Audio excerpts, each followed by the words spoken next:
আগামীতে ৫ লাখ টন চাল শুল্কমুক্তভাবে আমদানি করবে বাংলাদেশ।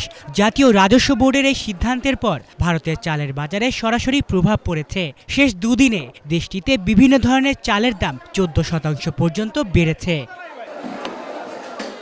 ভারতের সংবাদ মাধ্যম ইকোনমিক টাইমস জানিয়েছে, স্বর্ণা চালের দাম কেজিতে ৩৪ রুপি থেকে বেড়ে ৩৯ রুপি, মিনিকেট চালের দাম ৪৯ রুপি থেকে ৫৫ রুপি, রত্না চালের দাম ৩৬ থেকে ৩৭ রুপি এবং সোনা মসুরি ৫২ রুপি থেকে ৫৬ রুপিতে পৌঁছেছে।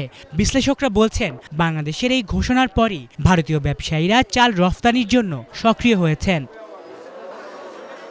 পরিবহন সুবিধা এবং খরচ বিবেচনা করে পশ্চিমবঙ্গ, উত্তরপ্রদেশ এবং দক্ষিণ ভারতের চালকগুলো পেট্রাপোল বেনাপোল সীমান্ত দিয়ে সরাসরি বাংলাদেশে চাল রফতানি করছে। ব্যবসায়ীরা আগেই বাংলাদেশ সরকারের শুল্ক প্রত্যাহারের বিষয়ে অবহিত ছিলেন এবং সীমান্তের গুদামে চাল প্রস্তুত রেখেছিলেন। বুধবার দুপুরে ঘোষণার পর রাত থেকেই ভারত থেকে চালের ট্রাক বাংলাদেশে প্রবেশ করতে শুরু করেছে। বাংলাদেশ সরকার বলেছে, অভ্যন্তরীণ বাজারে স্থিতিশীলতা বজায় রাখা এবং মূল্যস্ফীতি নিয়ন্ত্রণে রাখতে এই সিদ্ধান্ত নেওয়া হয়েছে। চলতি ২০২৪ থেকে ২০২৫ অর্থবছরে দেশের চালের দাম ইতোমধ্যে ১৬% বৃদ্ধি পেয়েছে এবং চাহিদা মেটাতে মোট ১৩ লাখ টন চাল আমদানি করা হয়েছে।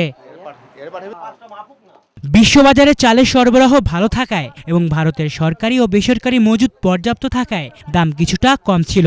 তবে বাংলাদেশের এই শুল্কমুক্ত আমদানি ভারতীয় বাজারে চাহিদা সৃষ্টি করে এবং বৈশ্বিক দামের ওঠানামা সাময়িকভাবে নিয়ন্ত্রণে রাখতে সাহায্য করবে। বিশ্লেষকরা মনে করছেন, এ ধরনের রফতানি চাহিদা সাময়িকভাবে ভারতীয় অভ্যন্তরীণ বাজারে সরবরাহ ও চাহিদার ভারসাম্যকে প্রভাবিত করতে পারে। ফলে খুচরা দামে সাময়িক বৃদ্ধি দেখা যায়, যা স্থানীয় ভোক্তাদের জন্য কিছুটা চাপ সৃষ্টি করতে পারে।